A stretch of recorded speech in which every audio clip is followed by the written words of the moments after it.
don't think that when it's a straight up, when you layer on some environment, you lose some economy, and how do we balance these things? And we'll talk more about that later. But one of the issues, of course, is what kind of time horizon are we talking about?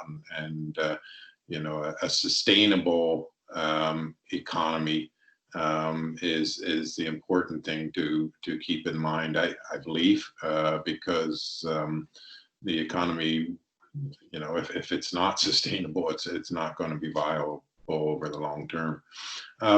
So a few shared facts I think that most people agree on, and I think can serve as the basis for the discussion. Maybe some of these you don't have 100% agreement with, but climate change, unless quickly and dramatically abated, is going to wreak havoc on global populations and the economies within 20 to 30 years. It's already having the impact, but the impact is going to be massive and really catastrophic by the end of the century if we don't get a handle on it. Canada is signatory to a Paris Agreement that aims to avert the worst impacts through joint action. The deal places a greater onus on rich countries to act than it does on developing countries, and this is a treaty that we are bound to by legislation.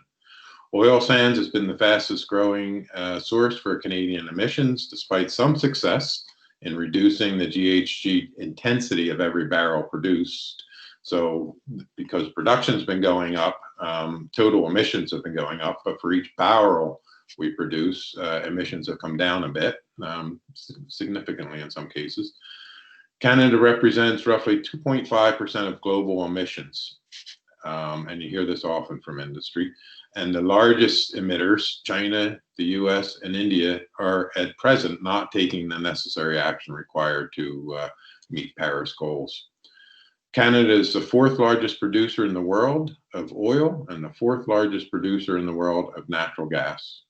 Canadian oil sands remains a relatively high-cost, capital-intensive producer of crude that is heavily dependent on international investors who are increasingly demanding disclosure about the risks of climate change posed to producers. It's also one of the higher emission, among the highest emissions per barrel of any sources of crude in the world. So quickly, I think we do need to be careful about defining our terms. We're not talking about the economy broadly here. When we're discussing the narratives that are being put out there, and as we get into the discussion, this will be very much focused on the how we can build a joint narrative. And when we talk about the economy, really, we're talking about the fossil fuel economies, which is a big part of the Canadian economy, clearly, but particularly of Alberta, Saskatchewan, Newfoundland, and Labrador, plus BC for some natural gas. Again, with regards to the environment, we're not talking broadly about the environment when we talk about building a narrative, although that's part of it, but specifically about climate change. While all fossil fuel-based economies face climate change risk, the overwhelming narrative we're hearing in Canada is from the oil industry in terms of the economy argument. But while the oil sands sector specifically is in the crosshairs, the oil industry narrative, as laid out, is often more representative of executives from smaller and more entrepreneurial firms in the oil field service industry, the workers in the industry, and conservative politicians, especially in Western Canada. The oil sands narrative is far more nuanced, and there is not a one homogeneous narrative from those who defend and support the oil economy. Similarly, the environmental narrative represents one stream of thought among that community. Let's remember 5 years ago, Rachel Notley stood with several leaders from the environmental community, some oil sands execs, and some Indigenous leaders to articulate a shared vision on the way forward. There are many in the environmental community who want to see the industry invest in emissions reduction technology and to eke out an existence consistent with Canada's international obligations until consumers finally switch off oil. So in both cases, both sides of this debate, if you will, I think it would be wrong to suggest that there is, you know, a uniform view. With that, we have a question that we're asking to, is it up on the chat? I'm looking for it, but don't see it. We're being asked to vote on a poll.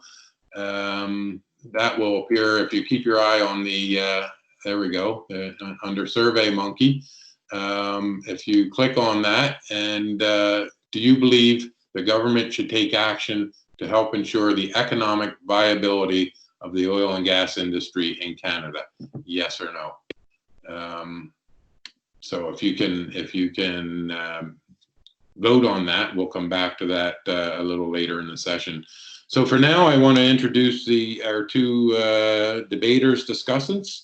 Don Lenihan is a vice president of IOG, and will be, and Monica Gattinger is a professor at the University of Ottawa and heads up a think tank there called Positive Energy. So Don, why don't you kick it off? Thanks very much, Sean. The world, we are told, is hurtling toward global catastrophe. Humanity is on track to raise global temperatures by over 3 degrees centigrade. Apparently, we have about 10 years to get this down to a more manageable 1.5 degrees, and that requires a rapid shift to renewable energy. Others disagree. Such a transition, they say, is simply unrealistic. In this view, the oil and gas sector will remain a major part of Canada's energy supply for the foreseeable future. Moreover, it's an integral part of the climate change planning process and will play an essential role in the successful transition to a sustainable economy. So, Canadians, it seems, are divided on how to respond to climate change. Or are they? Public opinion research suggests that a firm line for or against the industry is more likely to come from political leaders, activists, and advocates than the public at large. Most Canadians are open to the idea that the industry can be aligned with our goals on climate change. So far, however, there is no credible account of how this arrangement will work. Without one, pressure to choose a side will mount, and the country could find itself deeply divided. Our question today is whether a narrative that defines such a balance can be found, and if so, what it might say. I want to put down 4 markers for this discussion. First, the real dispute is over values, not facts. If we want to balance the threat from climate change with a concern for people's livelihoods, facts and evidence certainly matter. Still, the deeper debate is over the risks that people are willing to live with, and that's about values. Someone who puts a high value on preserving jobs will be more willing to live with, say, the risk of melting glaciers than someone who cares passionately about the loss of animal species or coral reefs. These individuals can look at the same studies and facts, yet reasonably draw opposing conclusions about how best to respond. That's because they see the facts through the lens of their respective values. Traditionally, trade-offs between competing values were made by governments, usually behind closed doors. Today, the public finds this increasingly unacceptable, especially when the stakes are this high. People are less willing to trust or defer to governments. Further, powerful interests are lined up on both sides, so if the government appears to be choosing one side over the other, it could find itself in a raging battle, one that it could lose. This leads to my second point, number 2. If narrative divides us, it can also unite us. Narrative building is a common strategy for advocates. A politician, committee, or communications firm creates a compelling story to support a specific interest or set of values, then uses it to win over the people who share those values or interests. Not surprisingly, opponents do the same, and that's what's happened here. Both sides have a compelling story to tell. Unfortunately, they don't align. By contrast, a shared narrative is a story that citizens build together by comparing and aligning the different narratives.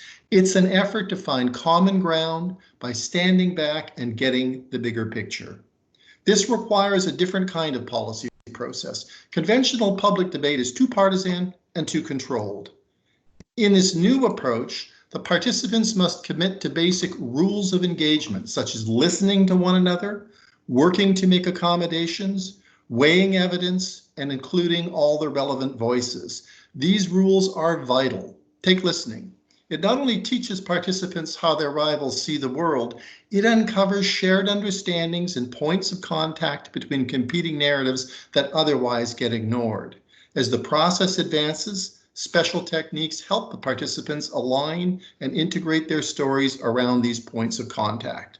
The participants work together to build an integrated story, a shared narrative that defines the context and the issues in a way that they can all accept. Still, it would be wrong to overstate the value of this achievement, which is my third point.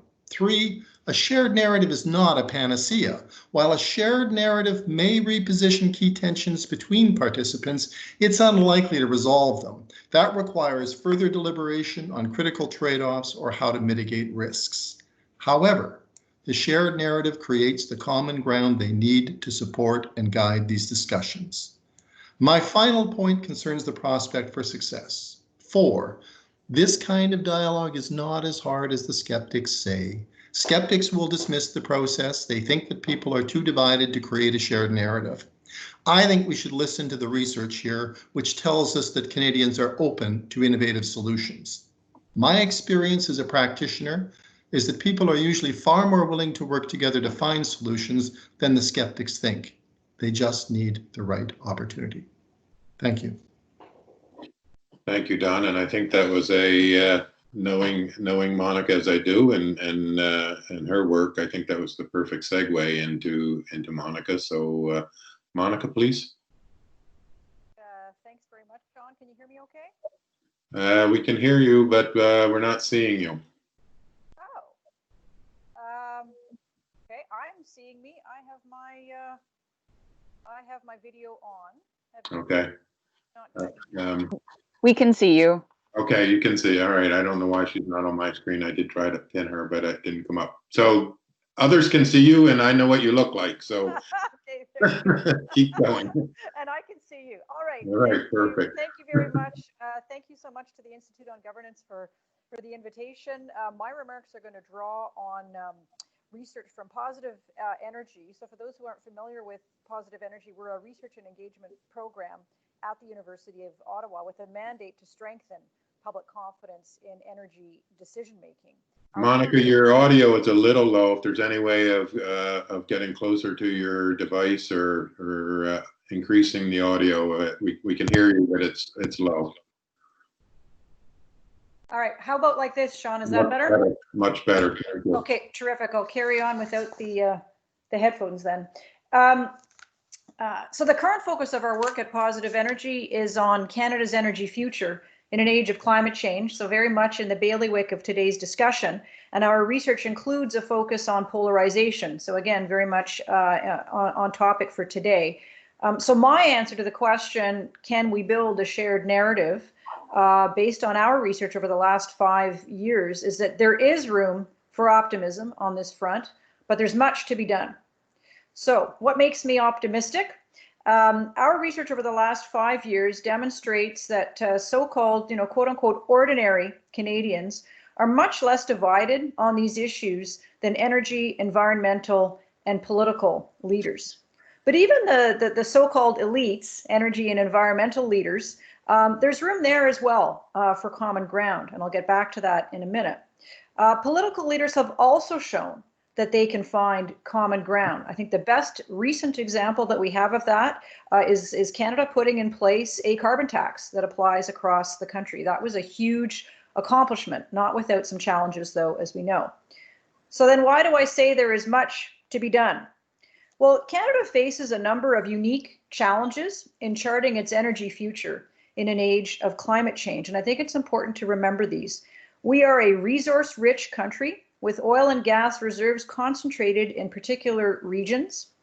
We are also a sparsely populated country. We're a large country in terms of land mass with major temperature extremes, both within and across regions, and with different regional cultures and interests. We are also a federation in which the provinces hold constitutional jurisdiction over most aspects of energy development. In addition, there are many complex unresolved issues between Canadian state and governments and Indigenous peoples in Canada. So that means there is much to do to identify A, what a shared narrative is, and B, how to realize it. Answers to both of those questions, and I will agree with Don here, will require respectful collaboration and bridge building between political leaders and between leaders in the energy and environmental communities. So while Don focused on sort of the general public, my remarks focus a little bit more on the leaders side of things.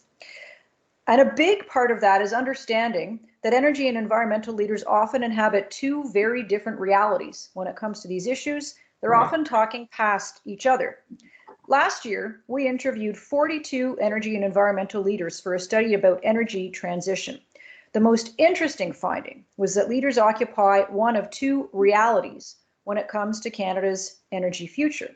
They differ when it comes to the scope of change that they're looking for, when it comes to transition, and the pace of change.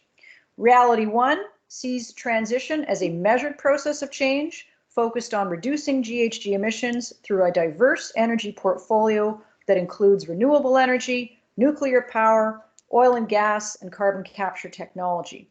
Market forces are the main driver of change here, supported by government policy that doesn't impose excessive costs on industry and individuals.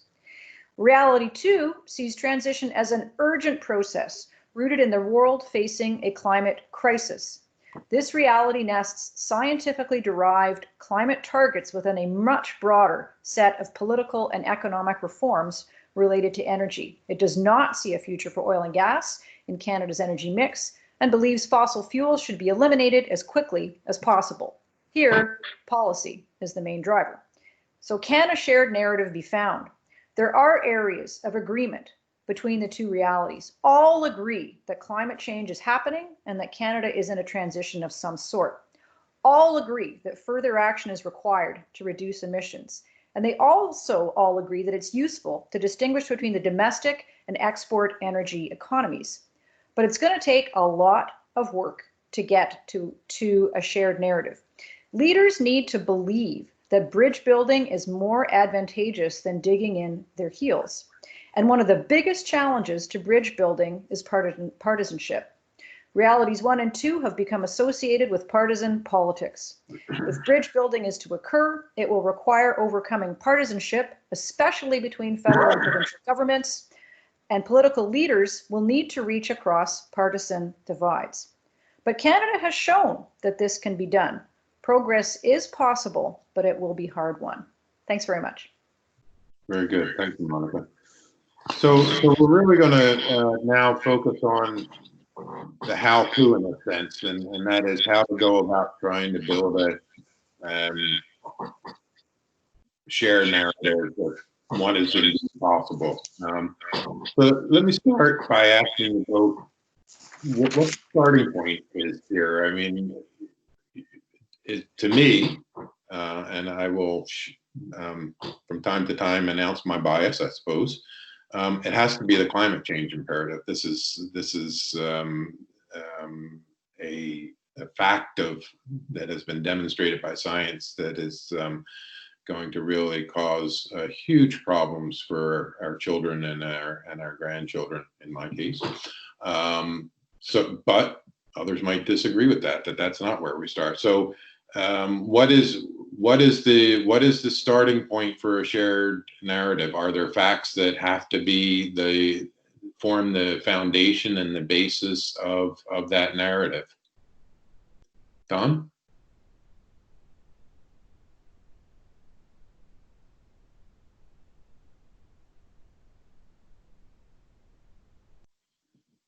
You're on mute, Don.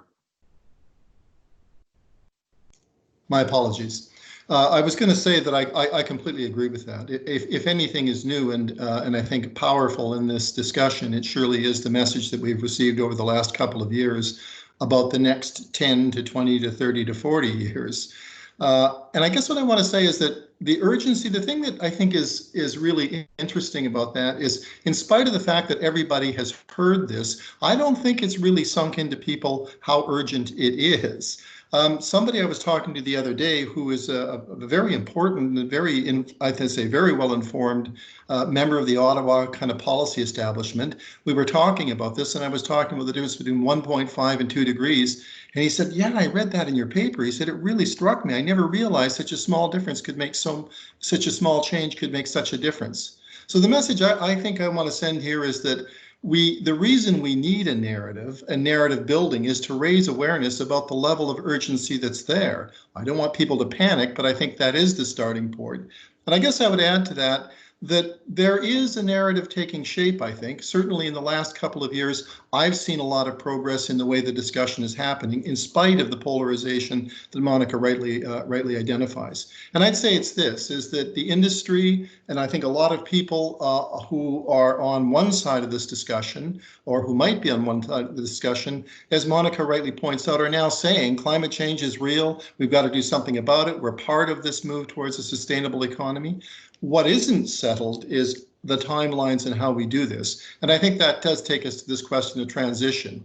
In a nutshell, I would say, where is the message that we have to find to fill out this narrative? It's what does it mean to make that transition in a way that the industry can live with and that meets our timelines. If we can't do that, maybe there is no shared narrative. I think that's where the focus has to be. Monica, can you comment on that? Sure. I think, all the research that we've done, whether it's public opinion research or research with leaders in the energy and environmental space, really underscores, there isn't, with the exception of, some much smaller proportions of folks, there is broad agreement that climate change is happening, that Canada needs to do something about it, and not just that Canada needs to do something about it, but Canada needs to do more about it, and that's across the board. So I think that's absolutely a great starting point. I think one of the areas though where we kind of falter is then, okay, so what does that look like in practice, and what is the how of actually doing something? And one of the lines that we often use at Positive Energy is climate policy as if energy mattered, and energy policy as if climate mattered. I think one of the challenges, and I'm still a little unsure of how this happened, but I have my ideas,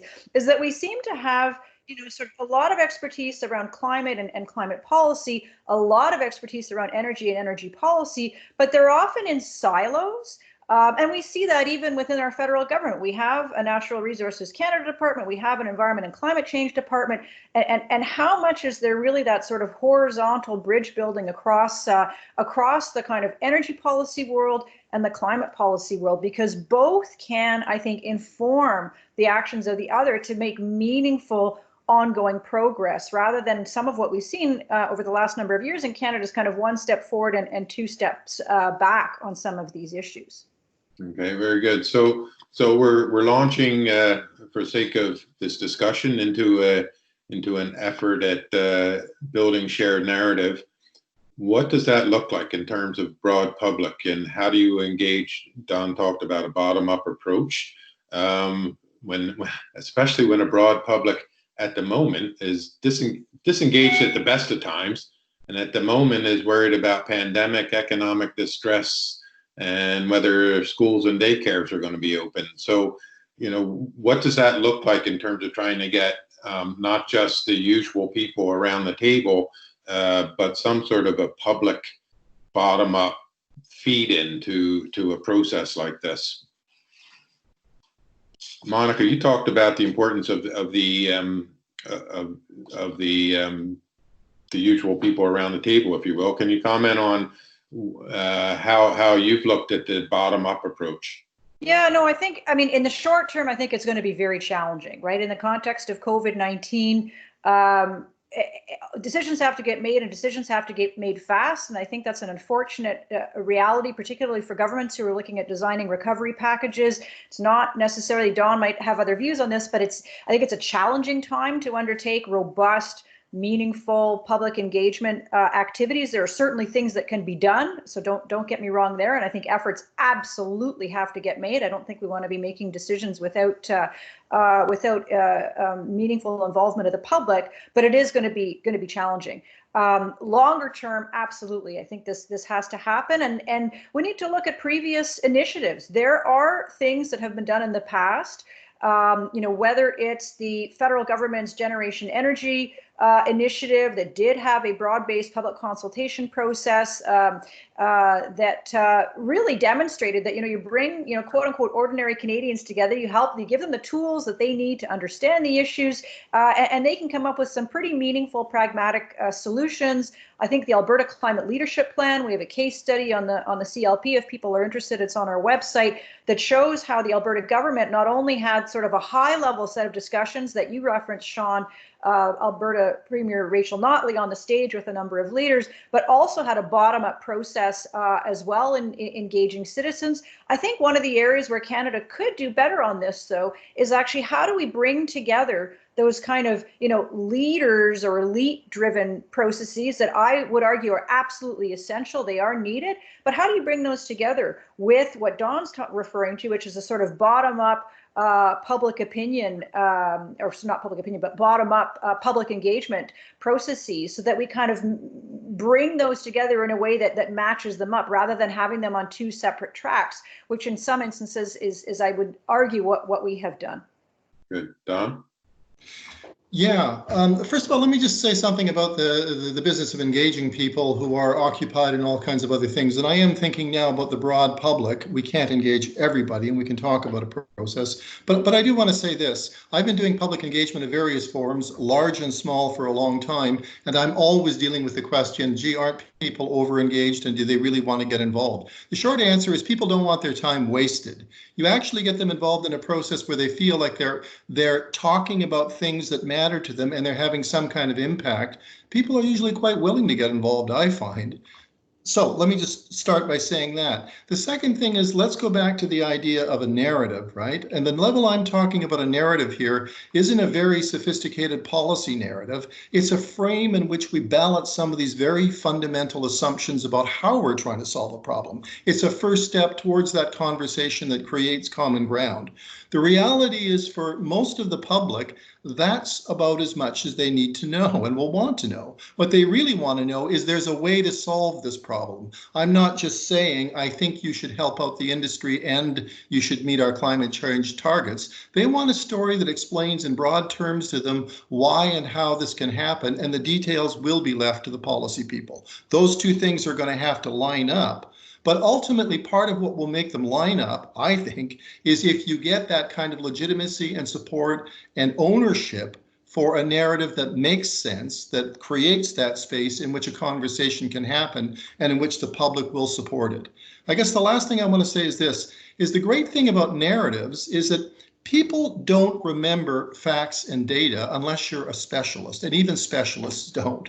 They do remember stories. You hear a story once, you may remember it for the rest of your life. And stories travel. We are creatures of narrative. We tell stories to each other around the barroom table and everywhere else, and we take them home and we internalize them and we blend them with our own stories. So the reason we need a story is to give people something that they own, that gives them a stake and an understanding and a sense of participation, a sense of control at some level over this. So when I'm talking about creating a narrative, I am talking about, first and foremost, at a very basic level, that really creates a story that explains to us not only what's happening, but how and why this is potentially solvable. That's not going to happen out of step with what you're talking about, Monica, but it has to happen simultaneously. It has to come from the bottom up at the same time that it's coming from the top down. There was a follow-up to that. I think this government has been big on consultation, and certainly in the first mandate was very big on consultation. And tried to reach out, I think it's fair to say, to beyond the usual suspects of the Ottawa bubble. But there's some skepticism around engagement when there's a government policy that is at the heart of the engagement. So can you have a bottom-up approach while still insisting that you have federal policy. I mean, the government of the day, the Liberal Trudeau government, has announced that it intends to not just meet but exceed Paris commitments for 2030. Has announced that it intends to put Canada on track to have net zero emissions by 2050. Are those kinds of policy commitments by a government consistent with a bottom-up approach, or even the kind of approach that Monica was talking about, where you have more policy elites in the room to discuss a shared narrative? Is that for me, Sean? Sure, Don, we'll start with you, and then I'm sure Monica will want to weigh in as well. Let me just first of all draw a very quick distinction between consultation and deliberation. Consultation is when governments go out and ask people's opinion. They tally up what they hear. They take it. This is traditionally how they've done it. They go behind closed doors and they analyze it and decide what they think they will do with it. Deliberation is when we create a different kind of process in which, to some extent, the public is involved transparently and openly in those discussions. It's a longer question what that looks like. Maybe we can turn to that. But the difference is this, is we're not just giving our opinion, we're sitting down together and having a conversation. Governments cannot launch such a process unless they are willing to give some space to the public to create and participate in making trade-offs and decisions that will shape things. That doesn't mean the public gets to say everything. Governments can absolutely design these processes in ways that create set terms of reference and parameters around which can be seen, and they can say, listen, to go back to the urgency thing, we have got to meet our Paris targets. So what we're asking you is a question about the scope of how we can do this in a way that will align with our commitments. You're the ones who are telling us in public opinion research, you think this alignment can happen. Can we find a space where that conversation can go on and people can begin to decide or work together to find an expression of, yes, here's where there's room to play and things to do. Do we focus on hydrogen? Do we focus on something else? I'm not an expert in that area. What I can tell you is not only can you align this with commitments that governments have, governments need to shape and define the space in which that conversation takes place so people know what they're being asked to discuss. Otherwise, they'll discuss everything. So the short answer is absolutely you can do this, but people need to know that their voice isn't just, they aren't just speaking to themselves. You aren't wasting their time. They are able to make some important decisions that at the very least governments will take very seriously. Okay, and Monica, what's your view on this? How do we have a deliberation, a consultation without begging the question based on existing government policy? Well, I think, Dawn has laid it out, I think, extremely well. But I think the other thing that needs to be, borne in mind is governments need to be clear then, very clear about what it is that they are consulting on and engaging and deliberating with, asking people to deliberate about, and what they're not asking them to deliberate about. One of the things that, and of course, hindsight is 2020, wouldn't it have been nice when climate was beginning to come onto, political radars, if we had in Canada some sort of, royal commission on these issues that brought together sort of expert views, but undertook a lot of public engagement with Canadians to develop a course for the country or an approach for the country. If you look at countries like Norway, that's one of the things that they were able to do is sort of bring people together to try to identify some sort of a common narrative for the country moving forward. I think in the Canadian context, we are where we are now. To your point, Sean, commitments have been made. The governments have put forward some policy markers. Would they be willing to change those? I think that's maybe an open question. We've seen situations before where governments engage on an issue only to hear that citizens have very different views than they do about where things should go, and sometimes they modify their original plans in light of that. But I think government needs to be really clear then what is it that that they're engaging on. And the last thing I would just add very quickly is, sometimes it's actually not governments that are in the best interest or in the best position to do that engagement. Sometimes it is others outside of government. One of the things that we've done with Positive Energy is that create that neutral, nonpartisan space where we can convene energy and environmental and Indigenous leaders on these issues that creates sort of a trusted, credible forum that sometimes is actually difficult for governments to do. Good. Sean, could I just add a point there? Yes, Don. I want to say this is that I've already said that governments can and should put parameters around this, and Monica's right, they should be very well defined. But here's the other thing, is people tend to look at deliberation as though it's a scary thing for government. They think not only is it open-ended and citizens are going to say all kinds of crazy things, or stakeholders. I think I've partly answered that. But they also think that somehow government is transferring its power and its authority over to others to make decisions they were elected to do. Here's what I want to say is right now to bring the public into a problem like this that governments cannot solve on their own. They are unable to make those trade-offs behind closed doors the way they used to. If they come out and try to deliver on such a decision, they'll just find there's a whole bunch of people lined up on the other side who are going to stick a stick in their spokes and send them tumbling over their bicycle. So what the public can do that is good for governments is help find that common ground, that trade-off, that alignment, just far enough to get the minister down to the 30-yard line so he or she can pick up the ball and run with it. And that's good for government. It actually creates cohesion where there wasn't cohesion before, and that's a real problem for governments. So my argument is that we shouldn't be trying to take government's authority away. The reason we bring these processes into the picture is because government is trapped in a dilemma it can't solve on its own. It needs more cohesion, it needs public legitimacy, it needs public support, and these processes can bring them. Very good.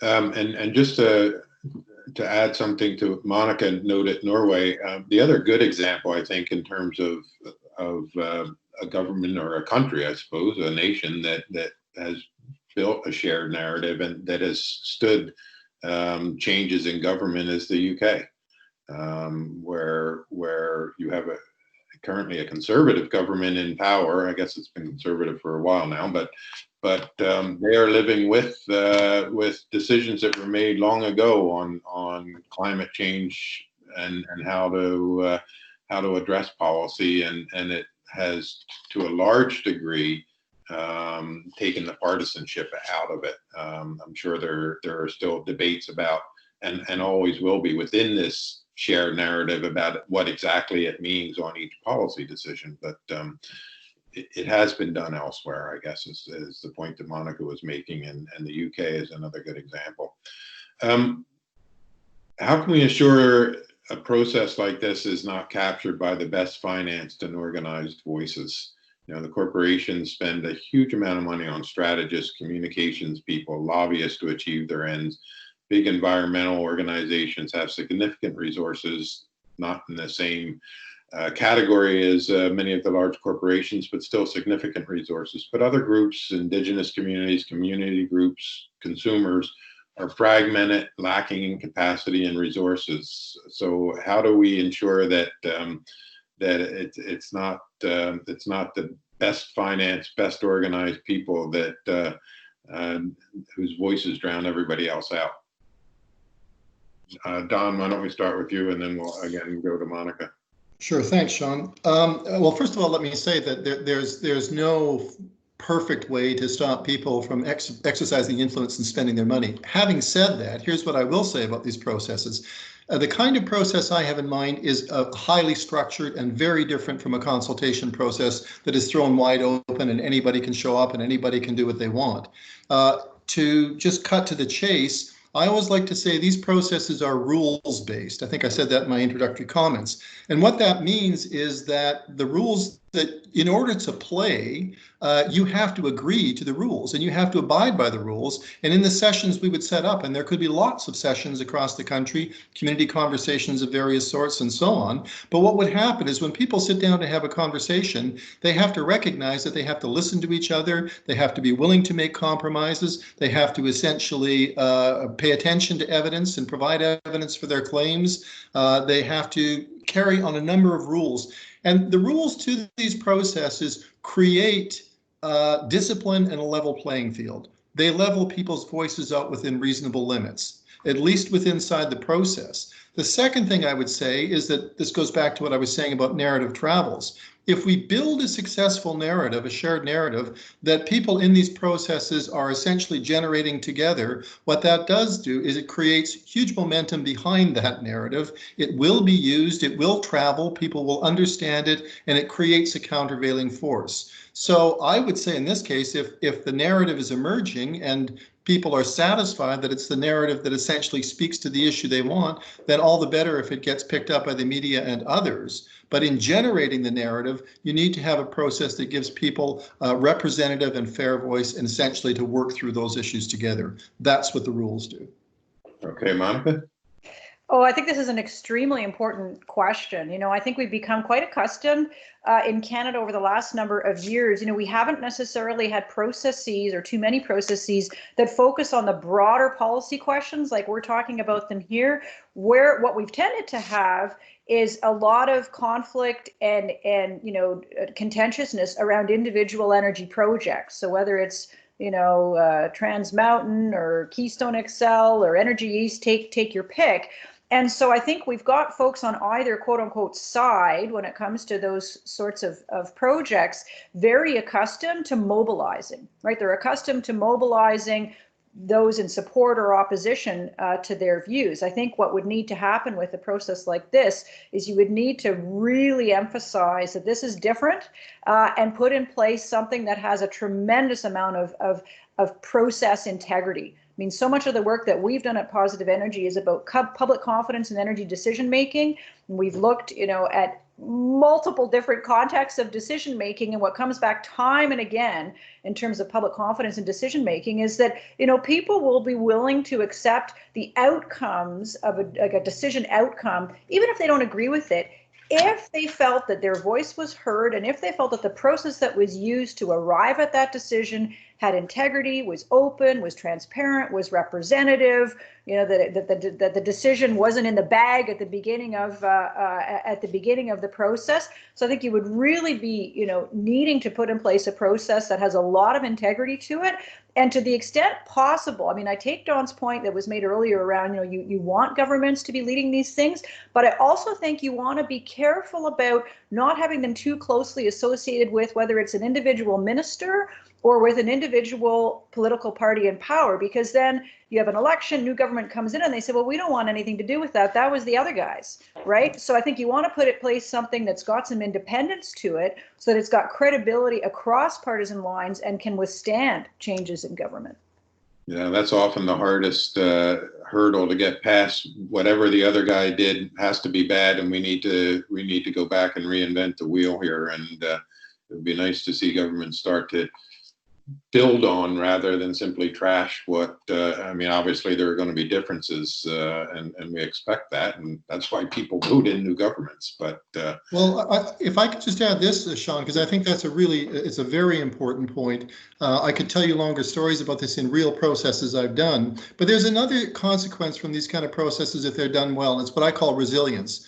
And what that means is if stakeholders and the general public or both take a level of ownership of the results, whether it's a set of policies they decide on or a narrative or some combination of both, they take a set of, they have a sense of ownership of it. And whether a government changes who led this process or launched it is irrelevant to them. That is now their narrative, their story, the work they've done to essentially find a compromise. And that means when the next government comes in, it challenges that at its peril. If it tries to go out and do something differently, a whole bunch of people are going to get up and say, no, we've already solved this problem, thank you very much. Let's go back to what we decided. But if I could just add as well, I think this also goes back to, and it builds on Don's point in a slightly different way. I think this is where it's also imperative that if you've got a broad-based public consultation or engagement process, deliberation process, that that in parallel, and I'm not suggesting putting this sort of, you know, leader elite process in the same room as the public consultation process. I think you would have two parallel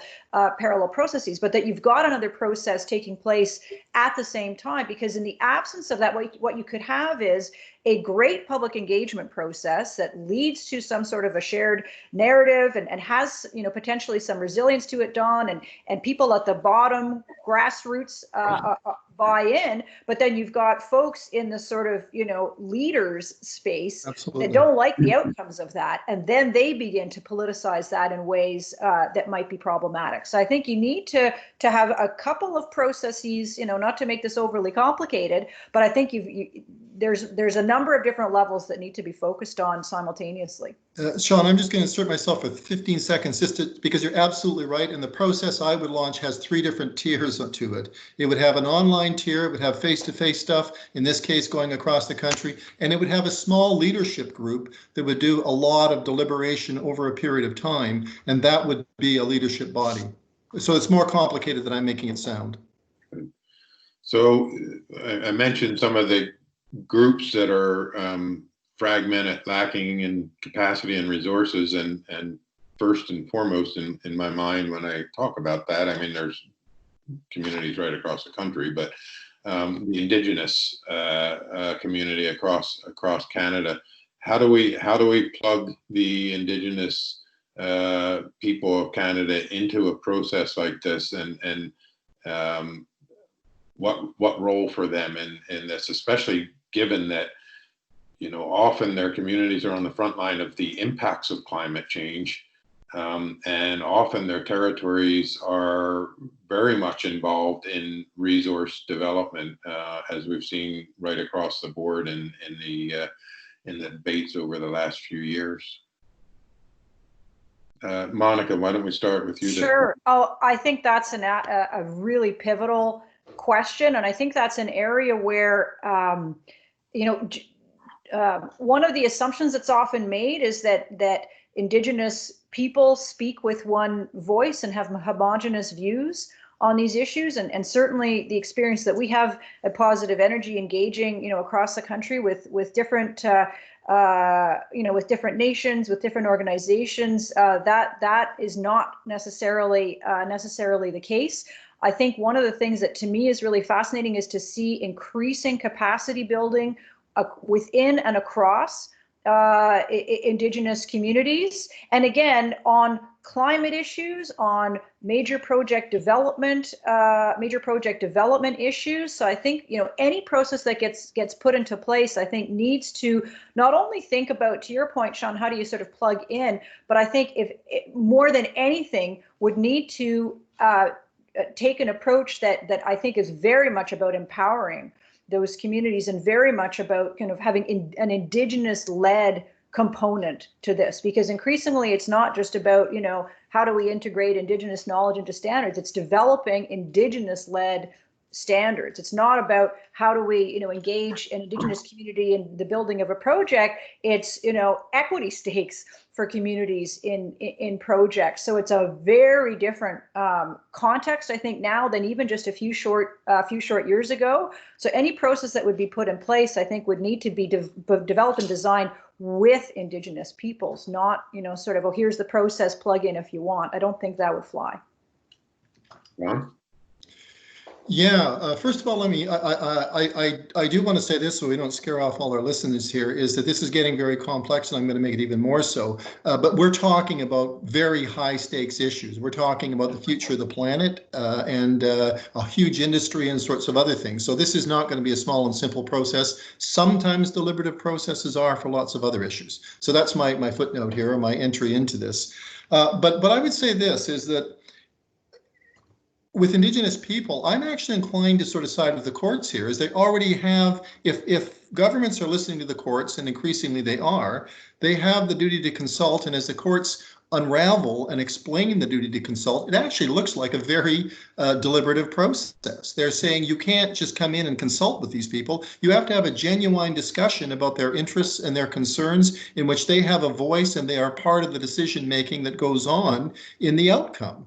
And that's what the court increasingly means by duty to consult. So part of what I'd want to say, without raising the question of whether that implies a veto or not, I think that's a separate question.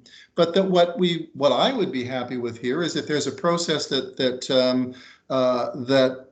the country is going through on this, that there is a parallel but interactive process with Indigenous people, which gives them the same sort of discussion with each other and with their own communities and with governments, that kind of deliberative discussion about the same kind of issues and what matters to them. So I just think we've got another stream here, and it is complicated. It's not going to be easy, but I would repeat myself here and say the stakes here are very high. This is a very big issue, and it's not going to be solved easily. But the stake of the planet's the planet's at stake. So I guess we probably have to deal with that. Good. Just a comment on your duty to consult. That is the standards that's been laid out by the court. The current government has agreed to a UN framework that does guarantee the free, prior, and informed consent be obtained, or best efforts be made in the current iteration of that policy. Best efforts be made to achieve free, prior, and informed consent. So I think we are moving to some degree past that duty to consult, and there are those in both Indigenous and non-Indigenous who would argue that it's, best efforts to achieve consent aren't sufficient, that free, prior, and informed consent is the standard. But we don't need to go down that road at this point. How do we, Monica mentioned at the outset that the provinces are the owners of the natural resources, and have a big say in how these policies roll out and what should happen. So should a shared vision be one that has buy-in from the governments of resource-rich provinces, and how does that complicate the situation? Start with I think we started with Monica last time. Don? Yeah, the short answer is absolutely the provinces have to be a part of that, and absolutely the provinces have to be owners of that narrative, or it's not a shared narrative. And let me underline again, the level at which I'm talking about is still a narrative. There's still lots of policy solutions and discussions to go on beyond that. We're framing the space in which that discussion takes place. So I'm optimistic that we can find a shared narrative, and there's still a long way to go from there. And let me remind you also what I said earlier. We've come a long way just in the last 5 years. Industry recognizes the importance of climate change. They see themselves as part of the solution, not the problem. They're investing big dollars in alternative technologies and so on. I appeal to something like the pandemic too, is that maybe one of the lessons that we will all learn coming out of the pandemic is that real crises are possible, and they can suddenly spring upon us on a global level, where if we don't prepare for them and we aren't ready to deal with them, we're going to find ourselves in some serious trouble. So I guess what I'd want to say is this, is I would also go back to Monica's original comments. I'm now saying more than you did, Monica, but the enemy of progress here is probably the partisan outlook. And I'm not saying provinces are partisan and the federal government isn't. I'm saying that there's a tendency for politics to be partisan and for advocacy to be partisan. And that means I don't know if a shared narrative is possible. To crack that nut, what we really do have to do is we have to find that middle space, that sweet spot where we can say, an industry can say, by and large, this is the space in which we work, and this works consistently with our goals for climate change, and say that in a way that makes sense to all of us and carves out what that space looks like broadly. If it turns out the provinces and the federal government, or industry and the federal government, or somebody can't agree, then I think there probably will be a division, and our governments are going to have to decide what side of the fence that they're on. We may be divided on this because the stakes are very, very high. So I guess my short answer is the reason we want a narrative is so we get on the same page and can have a serious discussion about the problems as quickly as possible. And if we can't, and we need everybody on that page, and if we can't, then I guess we're all going to have to make up our own minds about what we do or don't do. Yeah, Monica, how I mean, not just that it's the provinces who own the resources, but as, again, we mentioned off the top, that it's a very regionalized issue, right? I mean, the provinces that are usually identified as the resource-rich provinces, talking about oil and gas at least, are essentially Alberta, Saskatchewan, and Newfoundland, Labrador. So how does that complicate the effort to find a shared narrative?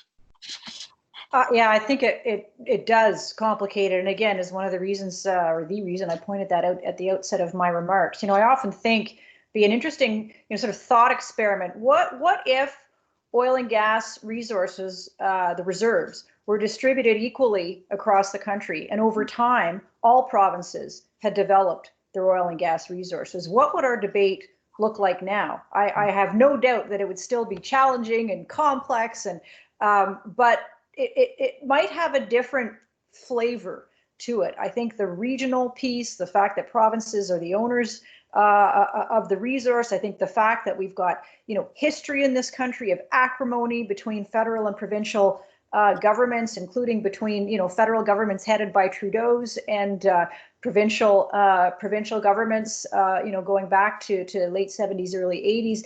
That doesn't help. History matters. People remember these things, like it or not, unfortunately. And that does mean, from my perspective, I think, absolutely the provinces need to be involved in this, need to, ideally find whatever solutions are arrived at, whatever narrative is arrived at, be successful. But that, again, and I would be cautiously optimistic, but it's a huge undertaking, and this is where I think partisan politics makes it quite challenging. But perhaps one of the things that we often say with positive energy is there's no silver bullet. There is no silver bullet for any of these issues. It's going to take multiple initiatives, multiple activities, multiple kind of channels of action. And so you take some of the things that Dawn is talking about.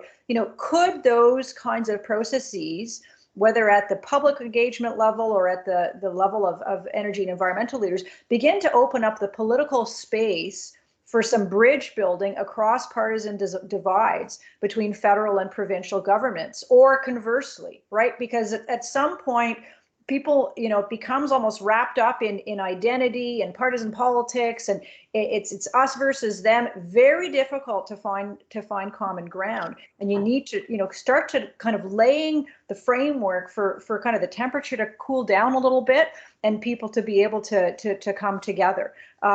So tough stuff for sure in the Canadian context, but one that I think well merits the efforts to try to get there. Yeah, again, the perfect segue into my next question, and that is what role of culture, and I use culture in kind of a social term, I think, in shaping these narratives. I mean, we've seen, I don't think Canada is as polarized as the United States. I mean, our media isn't as polarized. We don't have the echo chambers, at least on the big national cable networks that they do in the United States. Still, it seems that there's a pretty big divide between people on the polls, these two poles, between people who are skeptical of the role of government, who are skeptical of scientific experts, skeptical of central Canadian elites and federal power, and on the other hand, people who are anti-corporate, secular, supportive of robust roles for government, and dismissive of the populist uprising that we've seen more south of the border, but again also in Canada to some degree. So what role does culture play in this, and how do we begin to bridge that when you're looking for a shared narrative, Don? Yeah, this is where I think that the work that Monica and others are doing is really interesting and really important, and I think is a bit different from what I'm doing, and gives me hope. What I need to know to develop a process that essentially has a chance of bringing people together, whether it's a small group or a large group, you need to know that there's a willingness to try to overcome differences. And I think the work that you're doing, Monica, the surveys and so on, and a lot of the polling that we've seen shows exactly that, is that Canadians actually are, as you have said, I think very helpfully, they're more fragmented or perhaps a little confused than they are polarized. That doesn't mean they can't become polarized. Like, I think that's the worrying part. The closer we get to deadlines, the more intense the discussion gets, the more likely it is people find themselves forced to choose a side. And I don't know what side they'll choose. Some will go one way and some will go the other. I think a lot of the cultural stuff that you're pointing to is probably people who are already verging in that direction. They're already choosing a side. And the hope is there's still lots of people in the middle who want to believe that there is a possible solution here. And I'm going to say this again for the last time. At the stage that I'm talking about, I'm not looking for a detailed policy solution. We're going to need that. We're going to need that. I'm looking for them to tell a story that gives people confidence that there is a solution out there to be found, and that provides the kind of support and legitimacy from the public that encourages governments and decision makers to do the hard work and actually make the trade-offs that need to be made. And that's the other process you're talking about, Monica, or the other part of the process. But without that support, I think it's way too easy for them to remain in the partisan mode. And ultimately, the further we go down that road and the closer we get to D-Day, the more likely we are to see people veering off in one direction or the other. Right. Monica, you have done a lot of work in this regard, and I think generally you're finding that we're not as polarized culturally as the Americans, although those two streams of descriptive the teams out there can still apply. Yeah, and here I think it would be really useful to draw the distinction between the general public and energy and environmental leaders. So when it comes to, the general public, and in fact, actually, we've got, stay tuned, people. We've got some new survey analysis coming out over the next few weeks. It's actually digging into some of the things that you mentioned, Sean, because that was one of the things we wanted to get at is, how much of this is actually driven by values and identity differences, and how much of it is just different interests or different perspectives. So we're starting to get to some of those differences, and what, the way you set up your question. You said it seems like, well, we're getting very close to be able to say empirically, okay, you're right, Sean, or you're partially right, Sean, or, here are where some of the key differences are. So on the public opinion side, when it comes to the cultural stuff, like stay tuned, because empirically, we still need to look a little bit more closely at the values questions that we've put forward. And I think, and I would tend to agree with Dawn there, I think you're working with a little bit more of a clean slate, quote unquote, when it comes to the energy and climate issues, and the work we've done over the last 5 years, just public opinion survey research. We work really closely with Nanos on their Omni surveys. Really shows an emerging consensus around the importance of partnerships with Indigenous people. Really strong support for developing Canada's oil and gas resources, but doing that in a responsible way.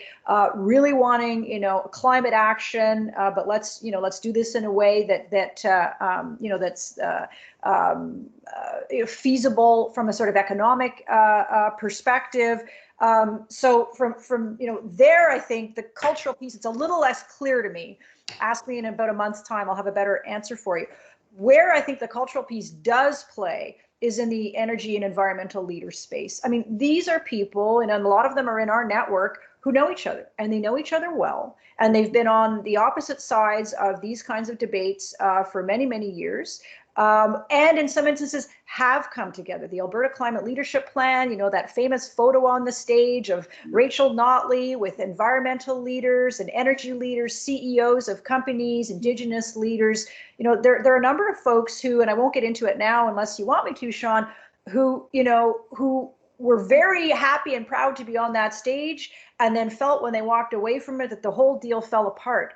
And so there's a lot of mistrust now. It's like, don't ask me to do another one of these things, or the federal government's Generation Energy initiative. Again, there were a lot of folks who put a lot of time and energy into that, weren't necessarily persuaded that the government did a whole lot with it at the end of the day. And so then you've got, to your point about culture, it's at the end of the day, it's a very small group of people who know each other well, have a history with one another, and to go into that bridge building mode can be challenging. I'm not suggesting don't try it. I'm not suggesting it's not possible, but I think you need to go in with eyes open.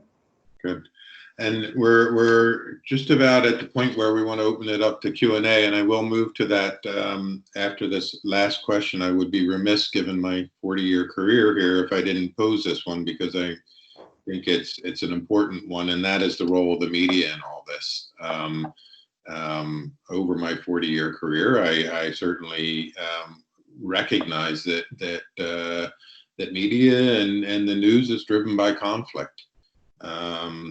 People sitting down and agreeing on something is less newsworthy than people throwing bricks at each other. So what role do you see for the media in both forging a shared narrative, but maybe perhaps more importantly, amplifying any agreement where some accord can be reached. Don? Well, first of all, let me just say, and I'm going to defer to you, Sean, because you're the journalist, but with all the experience. But I will say this is my understanding of media is they love to tell stories, right? And that's what we're talking about. We're talking about building a story. And when you talk to communications people who do narrative building in a more narrower sense for purposes of winning support and so on, that's what they're doing. They're telling a story they know will get picked up in the media and then will get played, and then whoops, stories travel, people will pick it up outside. So what I want to say is, if we develop, if a shared narrative is developed and it's a good story, it will get picked up. I mean, news media will use it to frame the discussion and explain what's going on. That's what people do in that world. And the other thing I would say, to go back again and say, I'm not talking here about solving all the problems. I'm talking about getting a story that gets us on the same page to make us believe we can solve the problems. There'll be lots of room for conflict and tensions in a good story. Our story will have room for that and contain those. So there's lots of things to talk about. I'm not saying this is going to be simple. I just do think if people start to tell a different story, media will pick it up and they'll run with it. And the story will have new conflicts and new tensions and new challenges. Good. Monica, you and I have, I think, probably talked about this over the years, what makes a story and what we cover and what we don't cover. So I'll get last word for you on this. Sure. I guess maybe, and perhaps it's that exact experience that has me be a little bit less optimistic than Don on this point. I mean, you know, these are big, complex, long-term issues that you know, and progress on them isn't necessarily sexy or newsworthy, to use the appropriate term.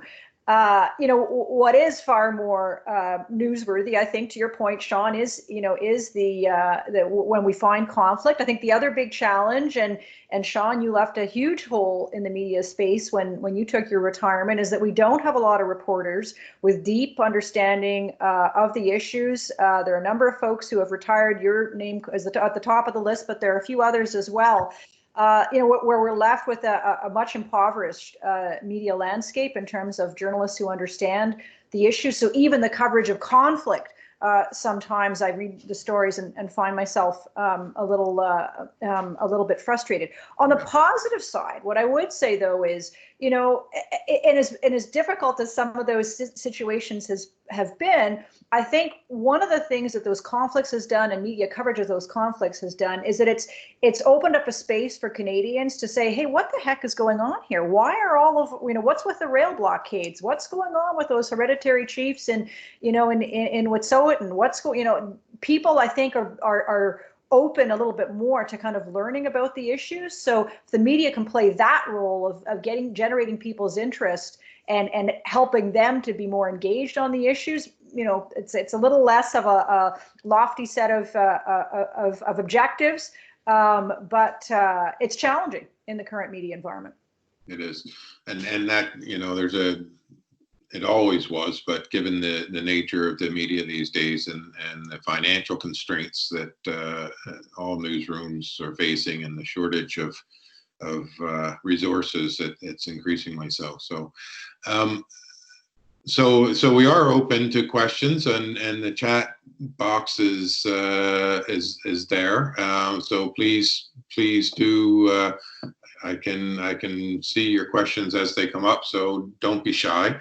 There is one, I think, that is a good sort of question to pose about the current situation, really, because, you know, we are still in lockdown, just emerging. We've seen a lot of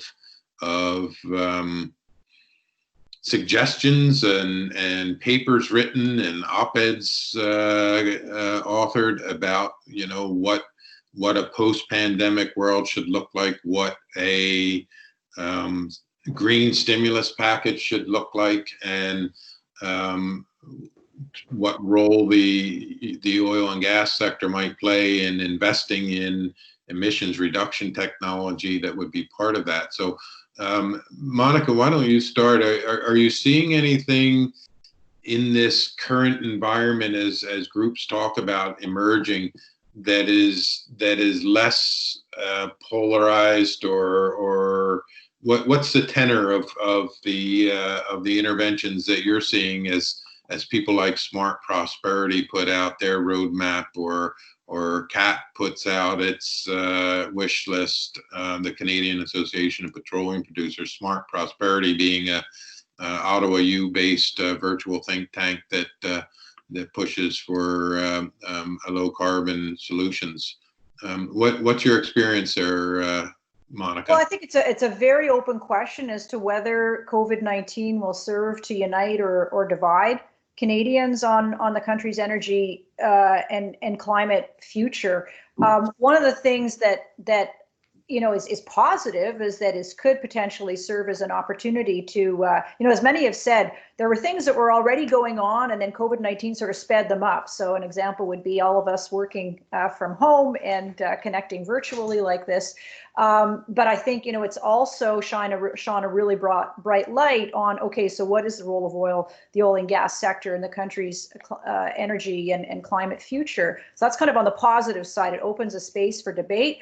On the sort of less positive side, what I've seen to date, sort of suggests that if we use those two realities, or the two narratives that Don laid out, is that those in each of those realities are saying, now's my time to get my reality to be the dominant reality, or to get my narrative to be the dominant narrative. So I see less in the way of folks coming together to try to put forward a shared narrative, and more in the way of, this is let's not waste a crisis. That's a terrible expression in the current environment, but it does sometimes a little bit feel that way, that people are advocating even more strongly for one side or the other, rather than a coming together. And I think governments faced with that in an environment where decisions need to be made quickly, the stakes are very high, they have multiple things on their agenda. It's an open question whether they will be able to kind of navigate that in a way that leads towards unity versus division. Good. Don, I know this isn't an area that you follow closely, but do you have any sense as to where the tenor of debate or discussion going into post-COVID, as people try to persuade the government to do one thing or another? Well, I guess what I would say is it does go back to that thing about urgency. And sort of the basis or the starting point for a narrative. I completely agree with you. That's the foundation for a shared narrative, is recognizing that this is an incredibly urgent situation, I assume. And I also think it's true that people don't really get that yet. And I guess all I would want to say here is that I agree with Monica. There's an opportunity for people to exploit the situation, because there is suddenly an awareness that crazy things can happen, extreme things can happen, danger is out there. I think it's an opportunity on the one hand, if governments want to use it to draw people into that discussion and help them understand, or get them to reflect on, where are we in this process and what's just down the road. And in the sort of in the aftermath of COVID, or as we're recovering from it, we realize with great seriousness and sincerity, these things can happen. But I think it's also an opportunity for people to push to the extremes. And in the absence of some other kind of leadership or discussion, my guess is it moves us more in that direction than the other. Good. So we do have some questions that are coming in. The current government has tried to have a balanced position here. They often, in fact, I covered Catherine McKenna for I guess 4 years. And we used to joke with her press secretary, if she says one more time the economy and the environment go together, we're going to shoot ourselves. But that was the line, and she repeated it all the time, because it was leaning against a different narrative, which is that it's the economy versus the environment. So, so what's the question? Could they have done a better job in building a shared narrative? They had a carbon tax, but they purchased a pipeline and took shots from both sides. How do you build a narrative? Could they have done a better job in building a narrative, given that balanced position? That effort at a balanced position, anyway. Monica? Well, I mean, it's easy to say, sure, they could have done a better job, but frankly, they're Herculean challenges. I mean, when you look at that government when it first came in, it really came in with sort of an approach to these issues, like a three-legged stool. So, one was putting a price on carbon, so the carbon tax. The second was market access for Canadian energy resources. So really trying to support the oil and gas sector to get access to tidewater for energy resources. And then the third leg of that stool was reform of energy decision making. I mean, it seems like forever ago now, but all of the challenges in terms of public confidence or lack thereof in the National Energy Board and energy decision making around major energy projects. So they did move on all three of those legs. But as we saw closer, at the beginning of their mandate, things were going extremely well. And the federal government and provincial governments were really lined up. There'd been a lot of work done in Alberta with the Alberta Climate Leadership Plan. Arguably, that paved the way to putting in place the Pan-Canadian framework, the carbon tax. That also paved the way for market access, paved the way for support and approval of Trans Mountain. But as time wore on, there was a shift in the political landscape at the provincial level, and Saskatchewan previously was the only holdout province on the carbon tax, and then it was joined by Ontario and then Alberta, and it went on and on and on. And sort of here we are now. These are complex, contentious issues, and I think trying to find that balance in an environment where there is not always a prize for balance is very tough. But whatever government is in power, they're going to have to deal with these issues. Right. Don, let's move on to the next question. Remember seeing the confusion and anger from the general public when the federal government purchased the pipeline and declared a national climate emergency during the same week. Similar to the last question, I guess, to some degree, but would better communication strategy help? Monica mentioned that the silos within government, that you have different voices coming out and different probably points of view. Do we need a centralized body to oversee this? As opposed to having things more siloed within the various departments. Is that for me, Sean? Yes, if you could, or Monica could take it. So maybe let me just step back for a second and say something. I think it does connect with the last question. And what I was going to say there is, let me be a tiny bit, not partisan, but political here, is let's remember that when the Liberals came in to power after Stephen Harper, they are, as far as I know, the first federal government, and maybe certainly one of the first in the country, well, not the only, but the first federal government to use that phrase sustainable development as part of their policy platform. Stephen Harper would not put those two words together, right? He would talk about development. He might talk about sustainable somewhere else, but talking about sustainable development just wasn't part of his agenda and his lexicon. And bringing that phrase into the mainstream of policy and saying, not only is it we're bringing it into the mainstream, this is a fundamental commitment of our government, I think was a really important shift culturally in how we're looking at these issues and moving things forward. Let me just say one thing further is that in this case, if things had gone a little bit different, Monica, you've already traced this ground out, but the carbon tax and the pipeline were supposed to be a balance. That was their way of striking a balance. And at the time, most of the provincial governments were Liberal, right? They almost did it. And I would say this, had they succeeded and because they had Liberal governments, if that was the reason, those policies would have been institutionalized and probably entrenched, and successive governments, I think, would have had to deal with them. But we would have essentially entrenched institutionally the idea that we have commitments now to dealing with sustainable development in a certain way. Whether that's a good or bad thing, I'll let others debate, but that would have been, I think, for them a success on the scale of something like the Canada Health Act. We would have looked back and said, wow, they came in and did something that changed the way government works. It turns out the politics didn't work in their favor and to some extent has gone the other direction.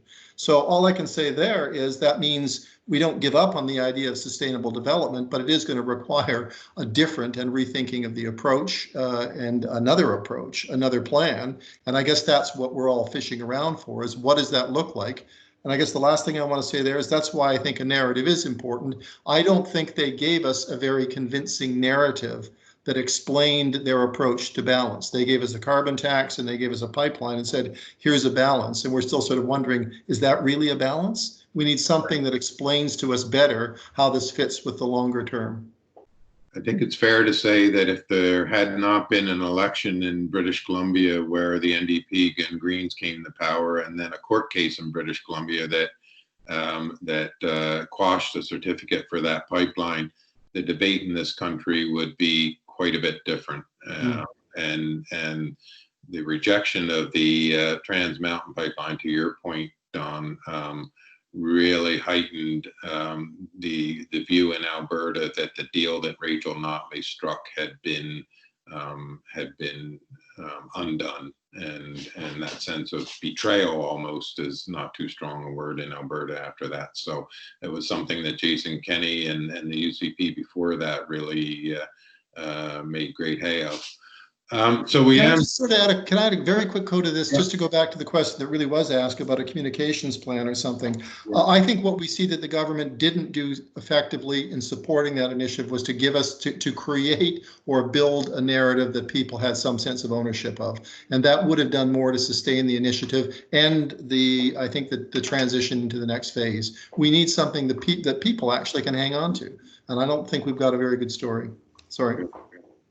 Monica, so let's get into, we're now just 5 minutes or less than that before we're going to close here. So why don't we move into the closing comments? Don, you started last time. Monica, you start with the close, and then Don, please. Great, thanks, Sean. No, I think I would go back to my opening remarks, which are that I'm cautiously optimistic that a shared narrative can be arrived at, but it's going to take work, and it's going to take some hard work, and there are no silver bullets on these issues. In some ways, to the conversation we've just had around Trans Mountain and the carbon tax, it feels in many ways like we're even further behind than we were, say, 4 or 5 years ago in terms of kind of governments coming together on these issues. But I think what we need to be recalling here is that Canada put in place a carbon tax that applies across the country. That is a huge accomplishment. What it required at the time was a political window to kind of push that forward, some leadership politically to make that happen, which we saw at that time. And yes, there have been some real challenges since that point for reasons I laid out and that Sean and Don also laid out.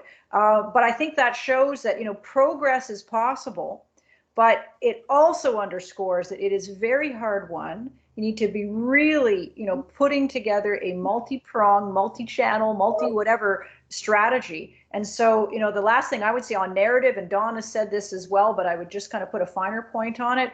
A narrative is a necessary but insufficient condition, right?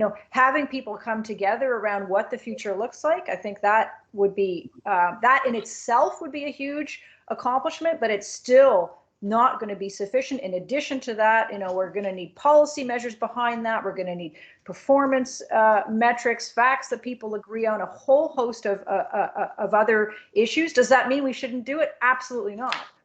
We have to be working on these issues. They're too important not to work on. But we need to make sure that that we're taking them on with our eyes wide open. Very good. So it's my job now to close and thank everybody. Thank IOG, first of all, for putting this on. I think it's been a good discussion, and we have another, I believe we'll have another survey pop up in your chat if you have time to do that while I close. That would be great.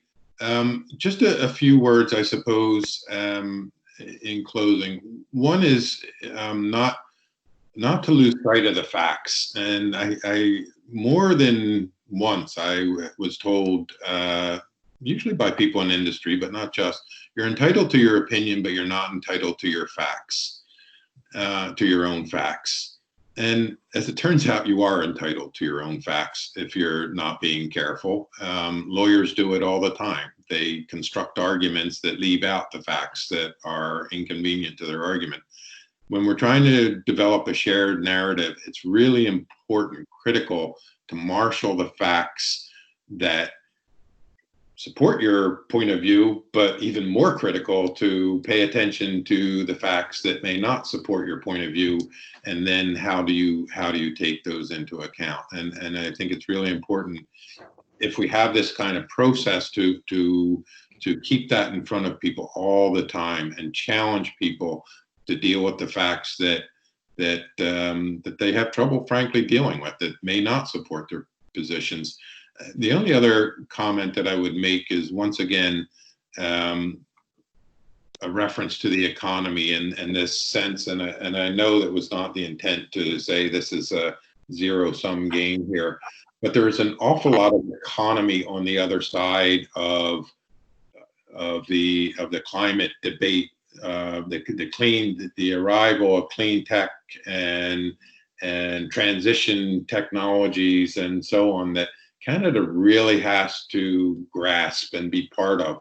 And part of the shared narrative has to look at not just the winners and the losers, but the opportunity. And when we talk in climate finance about, disclosing the risks of climate change, it's the risks and the opportunities. And if we don't talk about the opportunities, we're going to have a very different conversation than if we can bring those into focus and think about those. So just a couple of comments along those lines. I'm not sure how quickly we're going to get the answers to our last survey, but maybe if we don't have it when we sign off, they can email it out to you. But I do want to thank the organizers for this, and the listeners, many of you from within government. Hopefully this has given you a lot to think about, and maybe even take some good ideas away and follow up on. Don, thank you very much for inviting me and having me part of this. Monica, it's always good to participate in these conversations with you. Thanks so much, Sean. Thank you very much, Monica. Great, thank you. Hey, Sean, if I can maybe put another close to your close. First, thank you, Sean, for doing a great job and those closing thoughts. And again, on behalf of the Institute on Governance, Don and Monica, for all your insights this morning and your general brilliance. It was amazing. And of course, I'd like to thank all of you for participating in the series and for the great questions we did have. And of course, I'd like to thank our sponsors as well. I wish we had more time, but then again, we do. I want to remind everyone that the learning session will begin live at 9:30 a.m. tomorrow morning. And a further reminder that the next dialogue and debate series, which will focus on Western alienation, is on June 29th. The debate will take place on Monday the 29th, and the learning session will be held on Tuesday, June 30th. And we certainly look forward to seeing many of you then. Again, thank you from the IOG to Sean, Don, and Monica, and all of you that participated. We hope you have a great day, and we'll be chatting with many of you tomorrow morning. Take care and be well. Bye.